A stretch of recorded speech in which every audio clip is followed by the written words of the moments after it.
Hello friends, मैं आपका host और दोस्त आपके अपने यूट्यूब बेल्टेक चैनल पर आपका स्वागत करता हूं। फ्रेंड्स, आज के वीडियो में हम बेल्डिंग क्रैक्स या जो क्रैक हमारा एक बेल्डिंग डिफेक्ट होता है उसके टाइप्स के बारे में बात करेंगे। इससे पहले हम बेल्डिंग डिफेक्ट्स पर बात कर चुके हैं, ऑलरेडी वीडियो बना चुके हैं, लेकिन आज हम बेल्डिंग सिर्फ पर्टिकुलरली बेल्डिंग क्रैक्स पर बात करेंगे। तो चलिए फ्रेंड्स, चलते हैं अपने वीडियो पर और शुरू करते हैं अपना स्लाइड शो।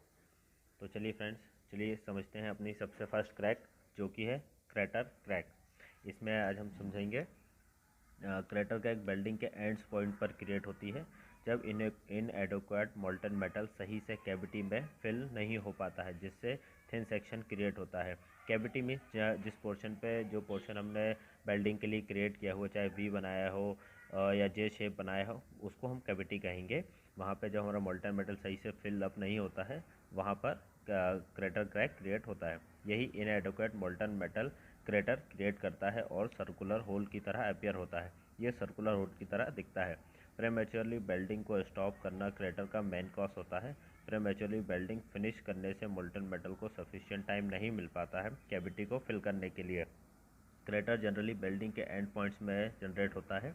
वेल्डिंग एंड्स पर कूलिंग के टाइम मोस्ट अमाउंट में कॉन्ट्रैक्शन होता है, जिसकी वजह से हाई रेसिडुअल स्ट्रेस जनरेट होता है, जिसकी वजह से ये वेल्डिंग में वीक पॉइंट होता है। हाउएवर, जब वेल्डिंग में क्रेटर क्रिएट किया जाता है, उस वीक ही रखा जाता है और वेल्ड पूल में वॉल्यूम भी सफिशिएंट नहीं होता है, जिसकी वजह से श्रिंकेज के स्ट्रेस को विथस्टैंड कर पाए। यहाँ पे इस स्टेटमेंट का मतलब है क्रेटर कई बार जानबूझकर रखा जाता है ताकि श्रिंकेज के स्ट्रेस को वो विथस्टैंड कर पाए हमारा मटेरियल।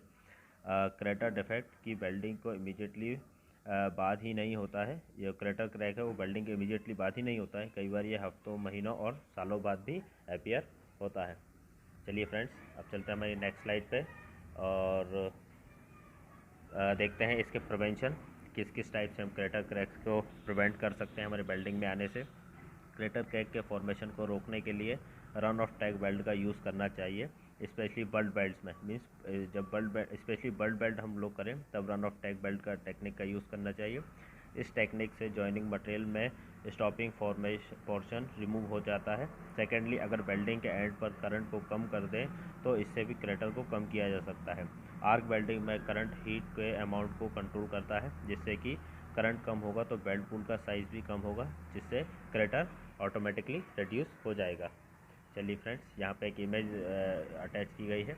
देखिए यहाँ पे वेल्डिंग में जो लास्ट पोर्शन दिख रहा है, सर्कुलर पोर्शन दिख रहा है और ये क्रैक दिख रहा है, यही क्रेटर क्रैक होता है फ्रेंड्स। चलिए फ्रेंड्स, अब देखते हैं क्रेटर क्रैक को कैसे रिपेयर किया जाता है। इंजीनियरिंग इंडस्ट्री में बेल्ट रिपेयरिंग एक कॉमन एक्टिविटी है। क्रेटर क्रैक्स को रिपेयर करने के लिए वेल्ड मटेरियल को ग्राइंडिंग के थ्रू रिमूव करना होता है। इसे इस वहाँ तक उस डेप्थ तक रिमूव करना होता है जब तक हमारा क्रैक डिसअपियर ना हो जाए, मतलब क्रैक दिखना बंद ना हो जाए। मटेरियल निकालने के बाद फिर से वेल्डिंग प्रोसेस को परफॉर्म करना है जब तक कि कैविटी वेल्ड पूल से सही से फिल ना हो जाए और हमारा क्रेटर फिर से क्रिएट ना हो। चलिए फ्रेंड्स, अब हमारी नेक्स्ट क्रैक देखते हैं, जो कि है arc strike crack. Arc strike cracking तब होता है जब आर्क तो क्यूक हो लेकिन स्पॉट वेल्ड नहीं हो। मीन्स आर्क तो आ रहा है लेकिन स्पॉट में वेल्डिंग परफॉर्म नहीं हो रही, तब आर्क स्ट्राइक क्रैक क्रिएट होता है। और ये तब होता है जब मटेरियल जो बेस मटेरियल है वो उसके अपर क्रिटिकल टेम्परेचर से भी ज़्यादा हीटअप हो। ये मार्टेनसाइट होता है जो कि ब्रिटल और इसमें माइक्रो क्रैक्स के हायर चांसेस होते हैं। यूजुअली आर्क बेल्ट ग्रुप के अंदर स्ट्रक होती है, जिससे कि ये क्रैक इजीली अकर नहीं होती। लेकिन अगर आर्क स्ट्राइक ग्रुप के बाहर हो रही हो तो ज़रूर केयरफुल वेल्डिंग परफॉर्म करनी होती। अगर ऐसा कुछ होता है तो आर्क स्पॉट को पोस्ट हीटेड करना चाहिए। पोस्ट हीटेड और प्री हीट पे हम लोग पहले ही वीडियो बना चुके हैं, आप उसमें जाके देख सकते हैं। ऑक्सी एसिटिलीन टॉर्च से और स्लो गैस को भी अलाउ करना चाहिए। चलिए फ्रेंड्स, अब हमारी नेक्स्ट क्रैक देखते हैं, जो कि है हेड क्रैक। हेड क्रैक को उसके नाम उसके वेल्डिंग के क्रॉस सेक्शन की शेप की वजह से दिया गया है, क्योंकि welding फ्लेयर्स out of the face of the weld होता है। ये क्रैक फ्यूज़न लाइन से स्टार्ट होती है और वेल्डिंग में एक्सटेंड होती चली जाती है। Head cracks generally high voltage और कम स्पीड की वजह से जनरेट होती है। चलिए फ्रेंड्स, अब हमारी नेक्स्ट क्रैक देखते हैं, जो कि है under bead crack. Under bead crack को हीट अफेक्टेड जोन के क्रैक के नाम से भी जाना जाता है, क्योंकि ये फ्यूज़न लाइन से थोड़ी सी दूर जो जनरेट होती है, जहाँ पे हीट अफेक्टेड जोन होता है। हीट अफेक्टेड जोन पर भी एक वीडियो बनाया हुआ है, आप लिस्ट में जाके देख सकते हैं। जनरली ये लो और हाई एलॉय स्टील में होती है। इसका मेन कॉज तो अभी तक अंडरस्टूड नहीं है, इसका जो मेजर कॉज है वो अभी तक पता नहीं चल सकता है, लेकिन जो डिसॉल्व हाइड्रोजन है मटेरियल में वो भी इसका एक मेन कॉज होता है अंडरबीट क्रैक का। इसका एक दूसरा कारण ये भी है कि बेल्ट मेटल और बेस मेटल में अनइक्वल कॉन्ट्रैक्शन होता है, जिसकी वजह से इंटरनल स्ट्रेस जनरेट होता है। Restraint of the metal, stress from the formation of martensite, stresses from the precipitation of hydrogen out of the metal. चलिए फ्रेंड्स, अब हमारी नेक्स्ट देखते हैं। नेक्स्ट क्रैक कौन सी है, जो कि है longitudinal crack. Longitudinal crack 3 type की होती है, चेक क्रैक, रूट क्रैक और full centre line crack. Root crack को हम बाद में देखेंगे, पहले ये बाकी क्रैक समझते हैं हम। चेक क्रैक सरफेस पर ही विजिबल होती है, पार्शियली बेल्ट में ये एक्सटेंड होती है। Check crack usually high shrinkage stress specially final pass और हॉट क्रैक मैकेनिज्म से होती है। रूट क्रैक रूट से स्टार्ट होती है और बेल्ट पूल में एक्सटेंड होती चली जाती है। ये एक कॉमन टाइप की लॉन्गिट्यूडनल क्रैक है। अगर इस टाइप की क्रैक को एड्रेस नहीं किया जाता तो ये प्रोपोगेट होकर पूरे बेल्ट में एक्सटेंड होती चली जाती है और फुल क्रैक में कन्वर्ट हो जाती है। चलिए फ्रेंड्स, ये देखिए, ये हमारी लॉन्गिट्यूडनल क्रैक है जो बेल्डिंग में पहले अपीयर नहीं हुई, अपीयर तो हुई लेकिन इसको इग्नोर किया गया, तो ये पूरे बेल्डिंग में शो होने लगी है। चलिए फ्रेंड्स, अब देखते हैं रीहीट क्रैक, जो कि हमारी अगली क्रैक है। रीहीट क्रैकिंग HSLA स्टील में आकर होती है। HSLA स्टील में तो high strength low alloy steel, particularly chromium, molybdenum and vanadium steels में भी पोस्ट वेल्डिंग के टाइम पर ये आकर होती है।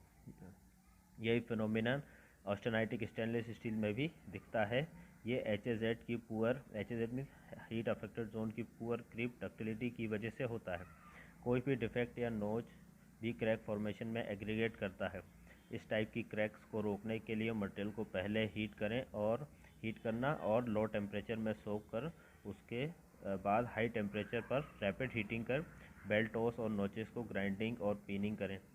जो बेल्टोस और नोचेस निकल रहे हैं उसको ग्राइंडिंग से क्लियर करके मटेरियल को प्रिपेयर करें बेल्डिंग के लिए।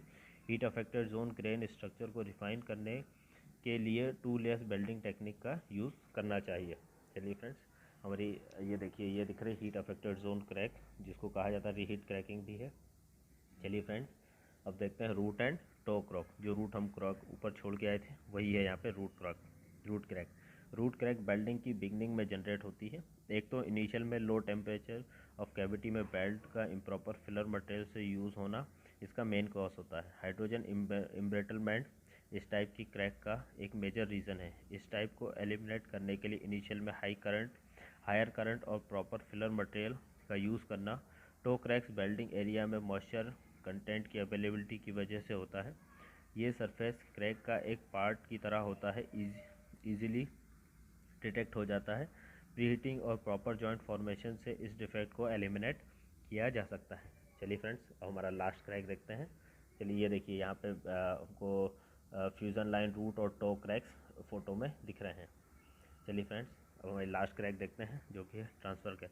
ट्रांसफ़र क्रैक बेल्डिंग में परपेंडिकुलर होती है। ये क्रैक जनरली लॉन्गिट्यूडनल श्रिंकेज का रिजल्टेंट होती है।